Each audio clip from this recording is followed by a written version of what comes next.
Salam teman-teman dan sahabat-sahabat, saya Bung Tema Adiputra kembali akan berbincang di acara ini dan kali ini ada satu topik perbincangan yang sangat menarik tentang godaan-godaan terhadap pemimpin. Sudah ada narasumber yang sangat khusus saya undang dan kita akan bertemu dengan beliau.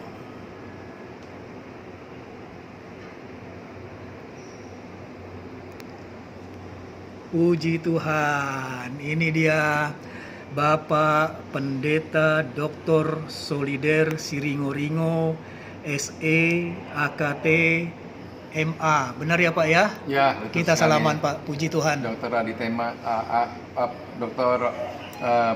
Bung Tema Bung Tema Adiputra. Adiputra. Ya, maaf. Enggak apa-apa Pak, kita bincang-bincang natural saja. Kalau ada yang sedikit salah kita senyumin aja Pak.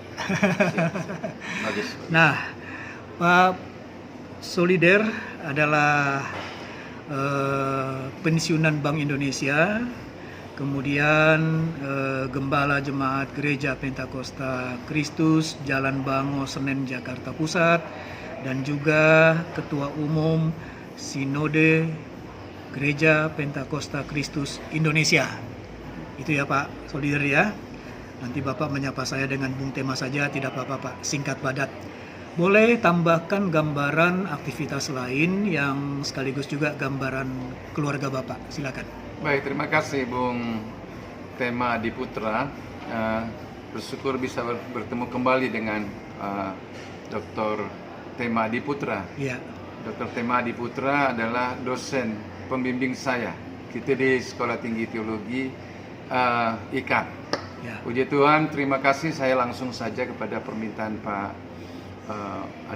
Tema Adiputra bahwa kegiatan tambahan saya sekarang sudah lebih bebas untuk menikmati waktu-waktu pasca pensiun dari Bank Indonesia. Ya. Waktu-waktu sekarang yang saya maksud itu adalah bisa tidak terikat lagi pada satu lembaga sehingga bisa mengatur waktu lebih banyak, termasuk untuk acara ini. Ya. Ya. Baik, keluarga sehat-sehat semua Pak? Puji Tuhan, saya dan istri ya, saya Solider Siringo-Ringo, istri saya Mapilinda Siahaan, anak saya satu perempuan, Anak tunggal? anak tunggal ya, Chris. Puji Tuhan. Ya, dia sekarang sudah bekerja di satu lembaga di Jakarta. Baik. Ya. Jadi Pak, topik yang kita bincangkan ini tanda petik menyeramkan juga ya. Godaan-godaan bagi pemimpin. Nah, tadi waktu saya perkenalkan Bapak kan ketua umum sinode ya Pak ya. Ya, betul. Itu kan tinggi sekali Pak kepercayaan itu, se-Indonesia loh Pak. Nah, kalau kita turunkan lagi ketika Bapak bekerja ya di Bank Indonesia, pastilah ada juga lah posisi sehingga Bapak jadi pemimpin juga. Mungkin anak buahnya ada beberapa misalnya begitu kan. Bahkan ketika Bapak pun saat ini gembala gereja di Jalan Bango Senen itu juga Bapak pemimpin. Dan di tengah keluarga Bapak pemimpin. Kan begitu Pak ya. Nah, jadi lebih khusus ya Pak ya. Lebih khusus saya ingin menggali begini Pak. Kita mulailah, Bapak tadi kan diperkenalkan pendeta. Kemudian juga gembala jemaat. Nah, bagaimana Bapak mensyukuri itu, posisi itu sebagai pemimpin memang Bapak kejar atau memang itu anugerah Tuhan? Silakan Pak. Luar biasa, pertanyaan ini sangat mendasar ke dalam dasar hati saya yang paling dalam. Puji Tuhan.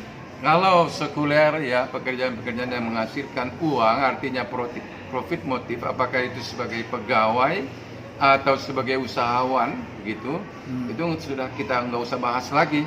Siap dikejar pasti dikejar karena untuk profit motif. Iya. Tapi iya. pertanyaan Bung Tema Adiputra tadi mengenai posisi sebagai pemimpin dalam gereja, sebagai gembala sidang atau ketua umum dari suatu sinode gereja, itu adalah non profit motif. Iya. Karena itu saya tidak mengejar.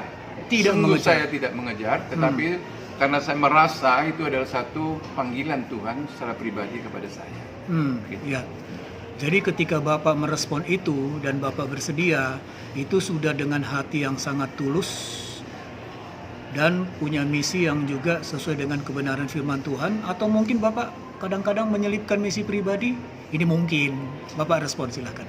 Baik, jadi ketulusan di dalam menjabat sebagai seorang hamba Tuhan atau gembala sidang atau pemimpin dalam satu sinode gereja, itu sebenarnya mau dikatakan saya tulus, saya harus bilang pada hati saya di hadapan Tuhan itu tulus, tetapi dengan satu cerita atau penjelasan bahwa tulus di sini saya merasa ada satu, sesungguhnya ada beban, gitu ya, beban, karena nggak mudah memimpin satu organisasi besar. Iya. Dan kalau mau mengejar seperti itu, seperti organisasi-organisasi sekuler, saya kira saya tidak seperti itu untuk masuk di sini. Jadi tulus pengertian karena saya mau turut kepada apa yang Tuhan bebankan kepada saya. Ya. Gitu. Baik, jadi kalau apa yang Tuhan bebankan kepada Pak Solider, apalagi istilahnya pemimpin kerohanian ya, berarti haruslah sesuai dengan kebenaran firman Tuhan, gitu ya, Pak Pendeta ya. Nah, sekarang kita lebih tajam Pak. Di dalam kepemimpinan seseorang tentu ada karakter khusus ya. Apa yang Pak Solider rasakan kepemilikan karakter khusus sebagai pemimpin? Apa itu Pak? Saya merasa saya karakter khusus yang bisa saya bilang ada pada saya dan mungkin tidak banyak orang adalah saya mencoba menerima dengan keadaan sabar. Gitu ya, sabar karena memerlukan satu ini.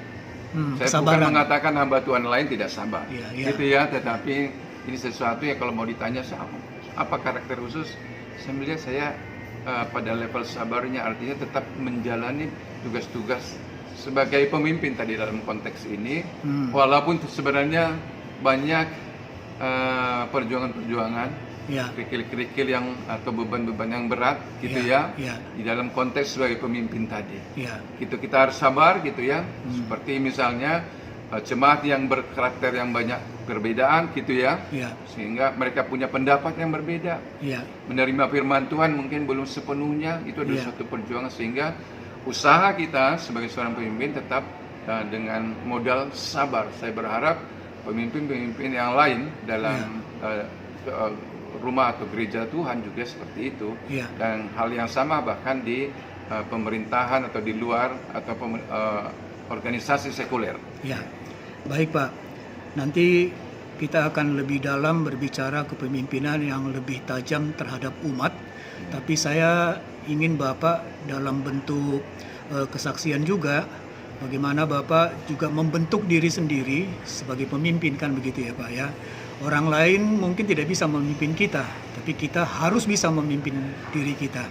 Nah, seseorang yang kelihatan kepemimpinan dirinya sendiri itu adalah ketika dia menghadapi persoalan. Persoalan itu dia hadapi dan dia menang di situ. Apa perjuangan Bapak, pergumulan Bapak, persoalan yang pernah dialami sehingga Bapak menang mengatasi itu dan pada akhirnya Bapak mendapatkan satu kemenangan karena memiliki kepemimpinan diri sendiri. Silakan Pak. Ya, Bung Tema di Putra, mungkin saya mulai dengan hal yang kecil dulu. Masalah kecil ya, waktu masa lalu ya. Ada beberapa, tapi saya kira tidak semuanya aja ya. Saya semua harus disampaikan. Ada beberapa saya maksudkan waktu menghadapi waktu masa SMA dulu. SMA, baik. Ya, ini belum menjadi seorang disebut pemimpin seperti sekarang ini gitu ya. Yang paling saya ingat tentang waktu SMA, waktu masuk kompetisi kepada perguruan tinggi. Lanjut ke perguruan tinggi. Ya, untuk masuk ke perguruan tinggi dari SMA pada waktu itu. Satu hal yang tidak mudah untuk masuk perguruan tinggi negeri waktu itu di Medan, di Universitas Sumatera Utara. Gitu ya, di situ satu perjuangan sangat sempit waktu itu. Iya. Mungkin berbeda dengan sekarang.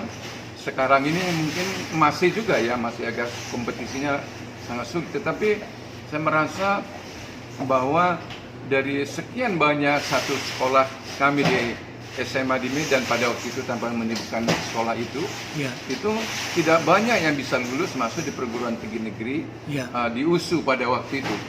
Lalu perjuangan adalah kesabaran dibutuhkan, karena waktu memasuki persiapan untuk masuk testing pada waktu itu adalah waktu yang sangat-sangat diperlukan ketekunan, kesabaran juga.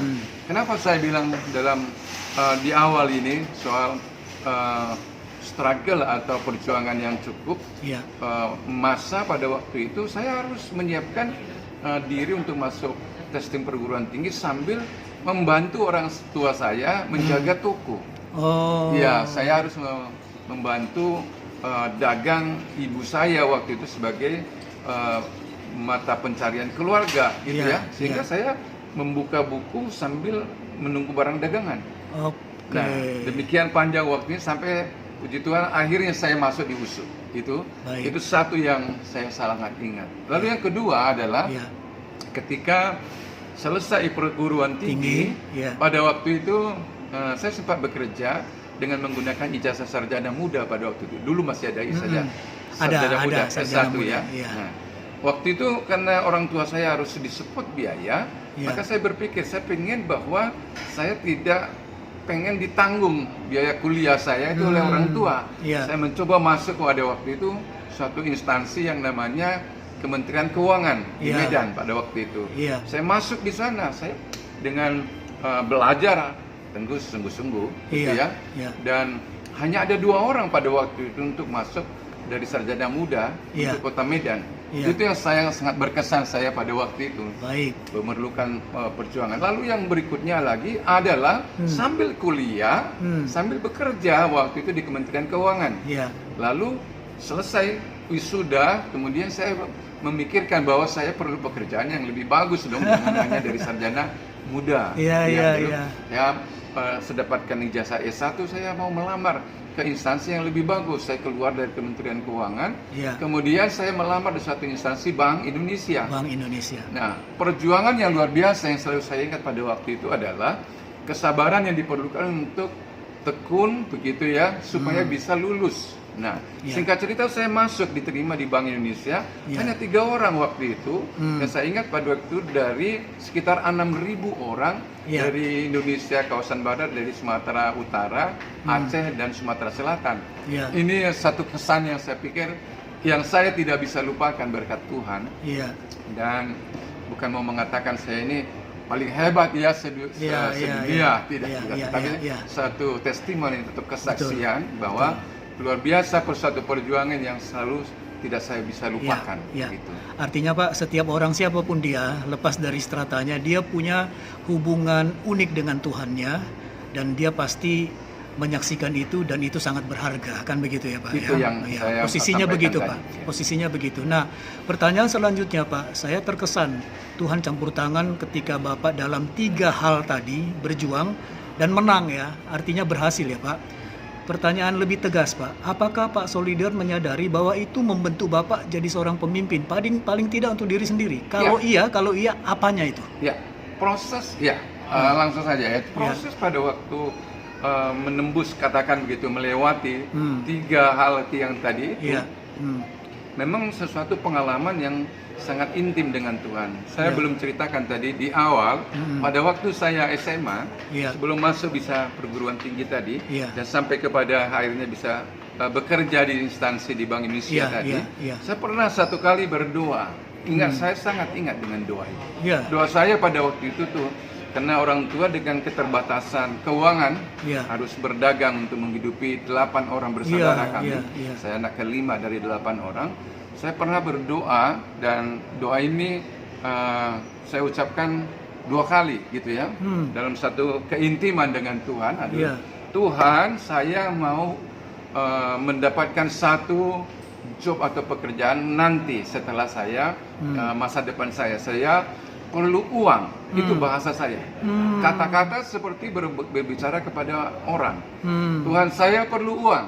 Uang supaya saya bisa mencukupi kebutuhan saya, dan saya akan pakai uang itu nanti untuk kemuliaan nama Tuhan. Oh, luar biasa. Nah, itu pada waktu itu saya belum tahu bahwa saya kemudian akan masuk di Universitas itu Sumatera Utara. Polos-polos aja itu ya, polos-polos aja. Apa adanya, saya percaya Tuhan mendengar. Iya. Gitu kan? Saya pada waktu kecil diajarkan bahwa tidak ada yang mustahil bagi Tuhan. Iya. Semuanya bisa terjadi. Iya. Ya, jadi kesimpulannya Pak, apa poin penting Bapak terbentuk jiwa pemimpinnya dari pengalaman itu? Ya, tentu saja sangat berhubungan. Karena pengalamannya demikian, sesuatu yang sangat membanggakan itu yang tidak bisa kita lupakan. Tentu kita ingin pengalaman yang mirip atau hal yang sama terjadi pada orang-orang yang kita kasihi. Saudara kita ya di keluarga atau siapa saja, supaya menerima berkat yang sama. Dan tentu saya akan ceritakan pengalaman seperti ini, bagaimana bisa intim dengan Tuhan dan Tuhan masuk di dalamnya. Saya percaya apa yang saya lalui dari demikian banyak perjalanan hidup, itu hanya beberapa tadi itu ya, dari sekian banyak perjalanan hidup, itu adalah campur tangan Tuhan secara khusus. Saya percaya itu karena Tuhan, terlepas dari berkat-berkat yang diterima itu seberapa besar ya, mungkin ada berkat yang lebih besar yang diterima orang lain, itu berkat khusus bagi dia, nggak ada masalah ya. Tapi buat saya, walaupun ini mungkin bagi pandangan sebagian orang adalah sesuatu yang tidak terlalu besar, tapi saya merasa ini sangat berharga, dan pengalaman ini membuat saya membentuk karakter pemimpin juga, gitu ya. Artinya pengalaman saya ini membuktikan bahwa ya kita harus membimbing orang lain memiliki pengalaman rohani yang sama. Begitu barangkali. Baik. Jadi tadi ada satu ungkapan yang sangat luar biasa. Bagaimana Tuhan menolong Pak Solider kan karena doa ya, dan terkabulkan. Bisakah saya simpulkan sedikit bahwa dengan pengalaman itu tadi terbentuklah satu karakter kepemimpinan di dalam diri Pak Solider. Satu, keberanian mengambil keputusan. Dua, berani merencanakan masa depan. Yang ketiga, kesabaran dan ketangguhan. Dan semua itu dalam tuntunan Tuhan. Bisakah begitu kesimpulannya? Bisa dikatakan begitu, Bung Tema Adiputra. Ya, baik. Nah, lalu sekarang lanjut Pak ke perbincangan terakhir yang agak dalam, dan ini meluas ya Pak ya. Kita tahu seorang pemimpin siapapun dia, itu ada godaan-godaan. Dan kita tahu secara lazim dalam pemikiran masyarakat, godaan pemimpin itu kita kenal dengan istilah 3 ta. Pertama harta, kedua tahta, yang ketiga wanita. Dalam konteks ini sebenarnya adalah bagaimana ada godaan dari lawan jenis ya. Bisa saja kalau pemimpinnya perempuan ya godaannya pria kan gitu ya. Kalau bicara masalah tahta, posisi, mengejar jabatan. Kemudian bicara masalah harta, itu biasanya keuangan Pak. Makanya banyak koruptor kan begitu ya Pak ya. Ada satu lagi Pak yang saya rindu kita juga angkat ini. Yang keempat adalah bagaimana pemimpin terjebak di dalam menggiring anak buahnya, kalau secara rohani itu berarti umatnya, kepada hal-hal yang pada akhirnya jauh dari kebenaran firman Tuhan. 4 poin ini Pak. Coba Bapak satu persatu Bapak boleh berikan respon. Godaan-godaan terhadap pemimpin, mulai dulu dengan ta yang pertama tadi, harta. Baik. Terima kasih Bung Tema Adiputra. Ringkas saja ya, kalau kita mau luas sebenarnya dari 4 poin yang disampaikan oleh Bung Tema Adiputra. Harta, tahta, lawan jenis atau wanita atau pria, dan satu lagi godaan untuk menggiring komunitas yang kita bawa itu kepada suatu keinginan kepercayaan tertentu menurut persepsi seorang pemimpin dalam konteks saya dalam hal ini. Sehingga akhirnya menjadi keresahan di tengah masyarakat atau umat kan begitu ya. Tentu saja. Silakan Bapak. Yang pertama, harta itu sebenarnya itu bagian yang tidak terpisahkan dengan 3 tahap pertama, 3 hal yang pertama, yaitu harta, tahta, wanita atau pria. Iya. Itu adalah bagian yang bisa disebutkan membentuk satu kepuasan secara jasmania. Betul? Iya. Jadi harta, Iya, tahta, iya, itu iya. sama wanita atau pria bagi seorang perempuan, Iya. itu adalah sebenarnya bagian daripada pemuasan badani atau hawa nafsu, gitu Iya. ya. Atau dengan kata lain, 3 poin yang pertama ini adalah hedonisme, adalah bagian daripada hedonisme. Konteks hedonisme ini menjadi negatif ketika kebutuhan-kebutuhan yang terkait dengan 3 hal ini ekstrim gitu ya, tidak normal ya, hartanya ya, kedudukannya atau tahta itu kan kedudukannya. Kemudian wanita bicara tentang seksualitas barangkali Ya, lawan jenis seperti ya. itu, lawan jenis. Nah, Jadi dalam persepsi masyarakat, ungkapan harta, tahta dan wanita atau pria ini itu dimaknai sebagai suatu bentuk pemuasan atau hedonisme dari individu, Iya. perorangan gitu ya. Iya. Saya kira orang akan melalui semua itu. Seorang laki-laki dalam konteks zaman sekarang ini dianggap sudah sukses kalau sudah selesai dengan 3 hal ini. Jadi dia punya harta, punya tahta gitu ya, dan punya istri atau suami bagi seorang perempuan. Kalau kita lihat tahta itu lebih kepada sebenarnya nanti berkaitan satu dengan yang lain, seperti saya katakan di awal tadi. Jadi kita mau sebenarnya tidak terjebak di dalam hal ini. iya. Ya, harta ya itu bicara tentang uang, aset gitu ya, rumah, orang perlu rumah, Iya. gitu ya, perlu tempat tinggal, perlu mobil atau apa saja yang sifatnya itu harta. Kebutuhan standar ini diperlukan, tetapi seringkali orang seorang pemimpin dan bukan hanya pemimpin barangkali terjebak pada masalah ini. Jadi bisa menjadi hedonisme karena dia mendapatkan sesuatu yang seperti ini Untuk kepuasan untuk dirinya. kepuasan sendiri Dan saja itu tidak pernah berhenti. dan tidak akan pernah berhenti. Iya. Itu ibarat seperti orang minum air laut. Iya. Dia haus, Air asin. haus minum air laut, dia akan tetap akan haus karena tidak akan terpuaskan. Iya. Kira-kira begitu dengan 3 hal ini, Iya. harta, tahta, Iya. dan wanita. Iya. Nanti untuk hal yang keempat ya, Iya. mengiring suatu komunitas kepada arah pengajaran tertentu. Lalu karena itu kita ingat kepada firman Tuhan. Firman Tuhan berkata di dalam, Yesus berkata ditulis dalam kitab Matius, Iya. saudara, supaya kita jangan mengumpulkan harta. Iya. Ya, itu ditulis di dalam kitab Matius 6 ayat yang ke-20. Iya. Nah, jangan mengumpulkan harta di dunia atau di bumi ini, sebab apa? Ngengat dan karat akan menghabiskannya atau merusakkannya, atau pencuri akan mencurinya. Iya. Artinya tidak ada sesuatu yang kekal pada harta ini. Demikian juga sekaligus menjawab ya yang kedua dan ketiganya, yaitu tahta ini juga ada masanya. Wanita atau manusia lain, laki-laki itu juga ada masanya. Iya. Jadi saya sekaligus menjawab ketiga hal ya, harta, tahta, dan wanita. Nah, demikian juga kalau bicara tentang harta itu satu marga itu, kalau saya pakai istilah ya, satu hal yang sama itu sifatnya harta, tahta, dan wanita tadi. Jadi kita diajarkan oleh firman Tuhan untuk mengingat hal ini. Jadi jangan mengumpulkan hal-hal itu di dunia ini.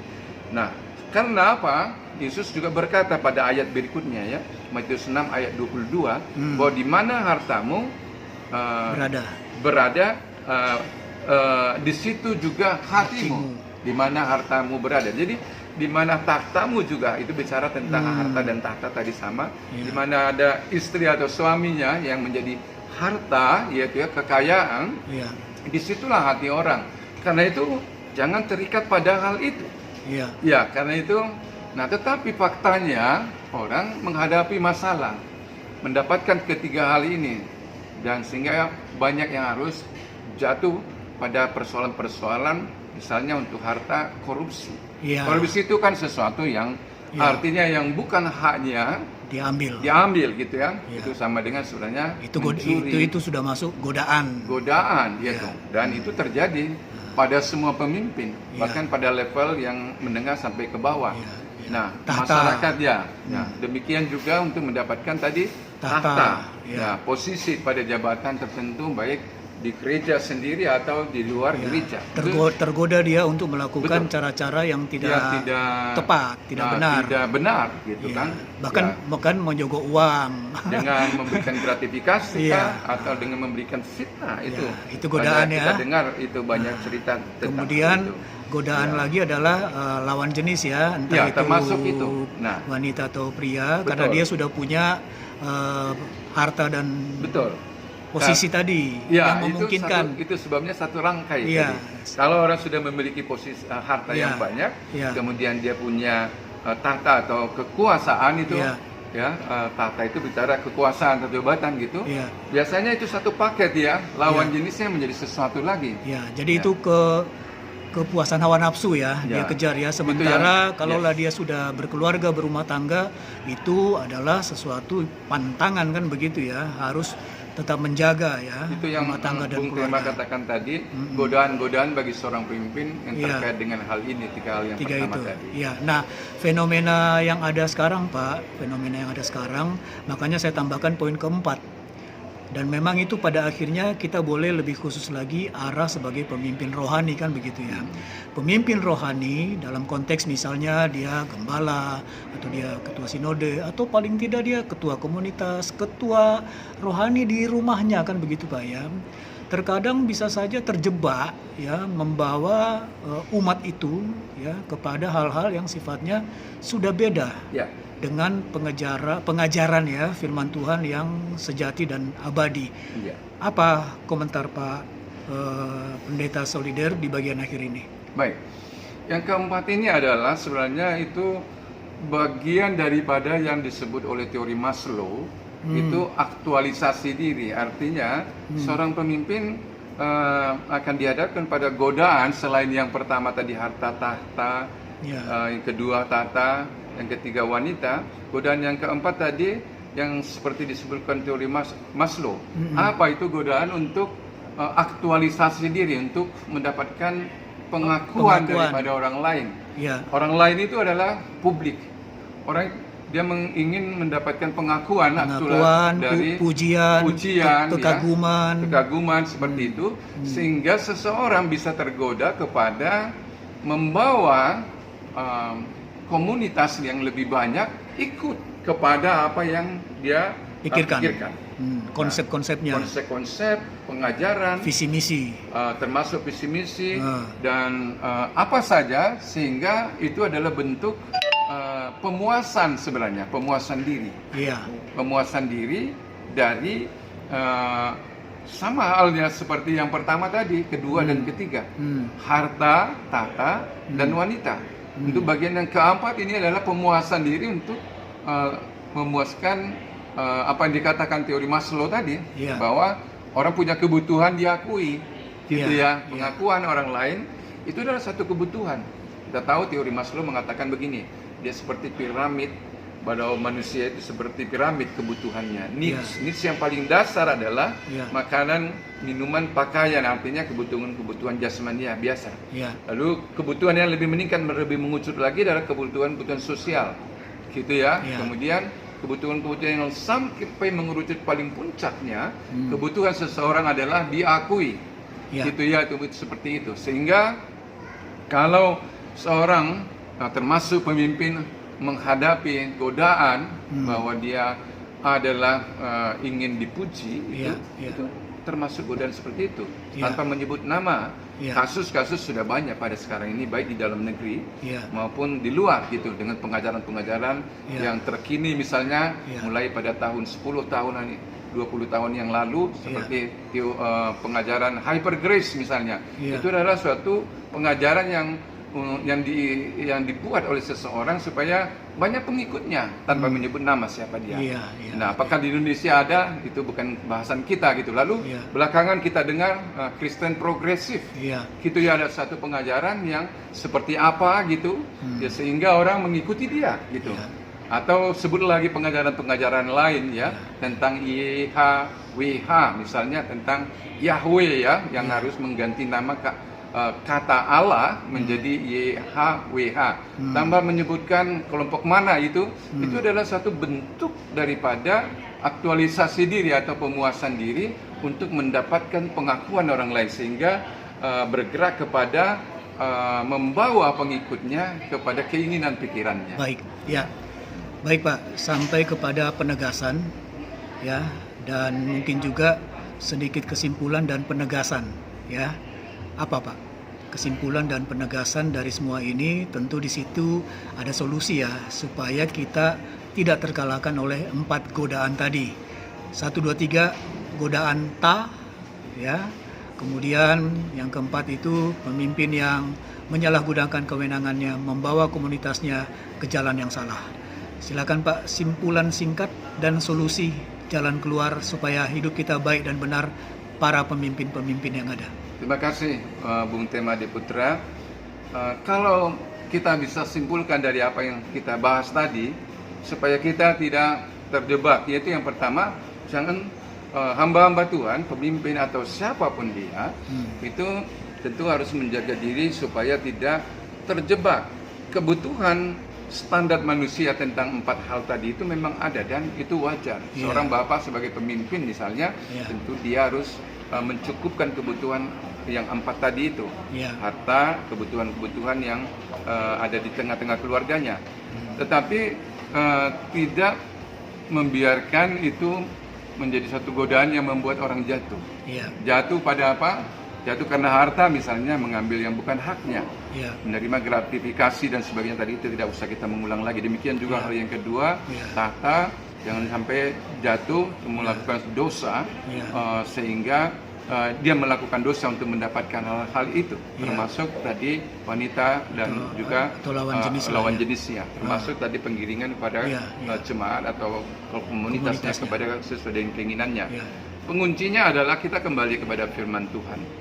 Demikian banyak firman Tuhan yang mengajarkan kita untuk terhindar daripada itu. Apa itu? Firman Tuhan berkata 1 Petrus 1 ayat 14. Dikatakan di sana, saudara-saudara, hiduplah sebagai anak-anak yang taat. Kata anak-anak di sini kepada orang tua, kepada saya juga. Artinya kita harus taat dan jangan turuti hawa nafsumu yang menguasai kamu pada waktu kebodohanmu. Orang yang melakukan tadi itu tergoda pada 4 hal tadi, dia sedang melakukan kebodohan.